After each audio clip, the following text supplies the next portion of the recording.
গৌড় থেকে আসল পরিবর্তনের বা বলা ভালো নতুন পরিবর্তনের ডাক দিলেন স্বয়ং প্রধানমন্ত্রী নরেন্দ্র মোদী। তিনি বললেন যে পাল্টানো দরকার, চাই বিজেপি সরকার।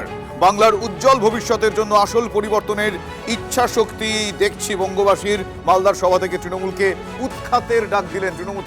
তৃণমূলের দুর্নীতি নিয়ে আরো একবার হুঙ্কার দিলেন দেশের প্রধানমন্ত্রী নরেন্দ্র মোদী। কি বললেন তিনি, শোনাবো আপনাদের।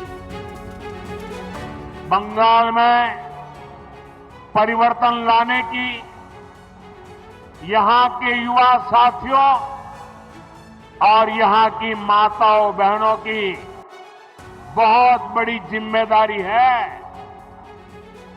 अभी हमने कल ही देखा है, एक महिला पत्रकार के साथ टीएमसी के गुंडों ने कितनी अभद्रता की है।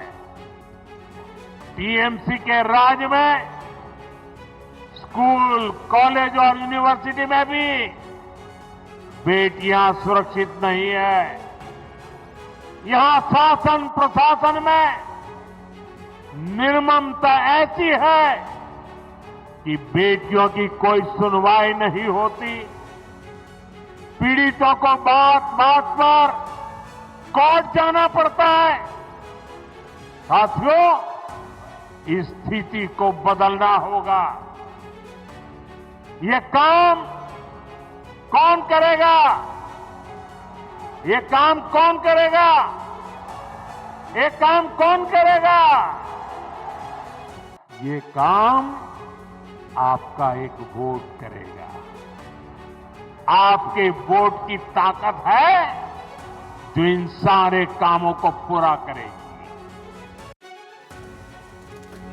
আমার সঙ্গে এই মুহূর্তে টেলিফোন লাইনে রয়েছেন তৃণমূল কংগ্রেসের মুখপাত্র অরূপ চক্রবর্তী। অরূপবাবু, 2011 সালে বঙ্গের প্রেক্ষাপট পরিবর্তনে পরিবর্তন শব্দটা মুখ্যমন্ত্রীর কণ্ঠে শোনা গিয়েছিল। এবার দেশের প্রধানমন্ত্রী বলছেন যে পাল্টানো দরকার, পরিবর্তনের কথা। কি বলবেন? বাংলার মানুষ নিজের চোখে দেখেছে যে কিভাবে নরেন্দ্র মোদী সরকার, কেন্দ্রীয় সরকার বাংলাকে প্রতিদিন বঞ্চনা করেছে। মাননীয় মোদীজি একটি শব্দ উচ্চারণ করলেন না, কেন বাংলার গরিব মানুষরা 100 দিনের টাকা থেকে বঞ্চিত সুপ্রিম কোর্ট রায় দেওয়ার পরও। কেন নরেন্দ্র মোদী সরকার টাকা ছাড়লো না, কোনো উচ্চবাচ্য নেই। উনি এখানে বলছেন গতকালকে একটি ঘটনা, খারাপ ঘটনা, পুলিশ ইতিমধ্যে অ্যারেস্ট করে নিয়েছে। গতকাল একজন সাংবাদিক আহত হয়েছেন। এই ঘটনা কাম্য হতে পারে না। নরেন্দ্র মোদী যেখানে ক্ষমতায় রয়েছেন, মধ্যপ্রদেশে বিজেপি বিধায়কের বিরুদ্ধে খবর করেছিল, তার জন্য 12 জন সাংবাদিককে সারা রাত জামা কাপড় খুলিয়ে লকআপে রেখেছিল নরেন্দ্র মোদী।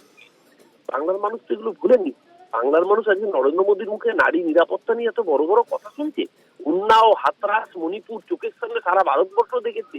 মোদীজি আগে নিজের দিকে আয়নায় মুখটা দেখুন। এই বাংলায় সুশাসন আছে বলেই বাংলা আপনার দেওয়া NCRB report, national crime record bureau, সারা ভারতবর্ষের মধ্যে নারী নিরাপত্তায় এগিয়ে থাকে বাংলা। ধন্যবাদ অরূপ।